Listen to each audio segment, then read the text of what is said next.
കഴിഞ്ഞ കൊച്ചിയിൽ നടന്ന മത്സരത്തിൻ്റെ പ്രതികാരം തീർക്കണം.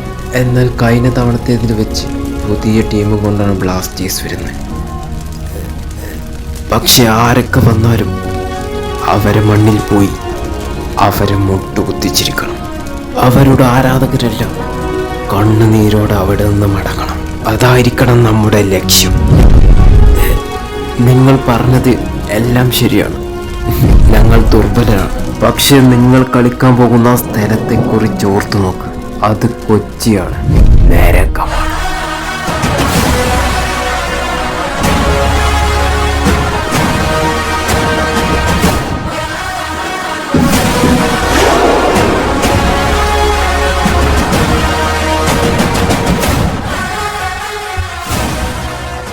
ഹായ് ഗൈസ്, അങ്ങനെ ബ്ലാസ്റ്റേഴ്സ് മറ്റൊരു ഹോം മത്സരത്തിനായി തയ്യാറെടുക്കണം. ഇത്തവണ ബ്ലാസ്റ്റേഴ്സിന്റെ എതിരാളികൾ കരുത്തരായിട്ടുള്ള മുംബൈ സിറ്റി FC ആണ്. എന്തുകൊണ്ടും ബ്ലാസ്റ്റേഴ്സിനേക്കാൾ വളരെ സ്ട്രോങ് ആയിട്ടുള്ള ടീം തന്നെയാണ് മുംബൈ സിറ്റി FC. സോ അവരൊരു മികച്ച സ്ക്വാഡ് തന്നെയുണ്ട്. അതായത് പെരേര ഡിയാസ്, ഓർട്ടിസ്, അതുപോലെ ജോണി കൗക്കെ തുടങ്ങിയ താരങ്ങളൊക്കെ അവർ കൊണ്ടുവന്നിട്ടുണ്ട്. പിന്നെ ഇന്ത്യൻ താരങ്ങളാണെങ്കിലും വളരെ എക്സ്പീരിയൻസ് ആയിട്ടുള്ള ഇന്ത്യൻ താരങ്ങളാണ്. അതായത് ചാങ്തെ, വിക്രം പ്രതാപ് സിംഗ്, സഞ്ജീവ് സ്റ്റാലിൻ, നൗഫൽ തുടങ്ങിയ മികച്ച താരങ്ങളൊക്കെ അവരുടെ ബെഞ്ചിലുണ്ട്. പിന്നെ എടുത്തു പറയേണ്ട ഒന്നാണ് അവരുടെ ഗോൾ കീപ്പർ. അതായത് 2 മികച്ച ഗോൾ കീപ്പർ അവർക്കുണ്ട്.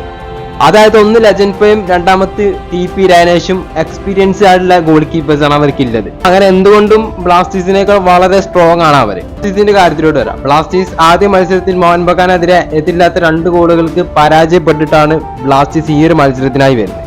പിന്നെ ഈ ഒരു മത്സരം നടക്കുന്നത് കൊച്ചിയിലാണ്. അതുകൊണ്ട് തന്നെ ഹോം മത്സരങ്ങളെല്ലാം നമുക്ക് അഡ്വാൻറ്റേജ് ആണ്. അപ്പൊ എന്തായാലും ഈ ഒരു മത്സരത്തെ കുറിച്ചൊക്കെ നമുക്ക് കണ്ടു തന്നെ അറിയാം. അപ്പൊ എന്തായാലും ബ്ലാസ്റ്റേഴ്സിന്റെ ആദ്യ 11 തന്നെ ഒരു പക്ഷേ വിദേശ താരങ്ങളായിട്ടുള്ള മാർലോൺ റോസും അതുപോലെ കെവിൻ യോക്കും ഇറങ്ങാനുള്ള ചാൻസ് ആണ് കാണുന്നത്. കെവിൻ യോക്കും മാർലോണൊക്കെ വന്നതിന് ശേഷമാണ് ബ്ലാസ്റ്റേഴ്സ് ഒരു അറ്റാക്കിംഗ് ഫുട്ബോളിലോട്ട് പോയത്. അതായത് നിരന്തരമായുള്ള പ്രഷർ കെവിൻ യോക്കെയാണ് കൊടുത്തിട്ടുള്ളത്.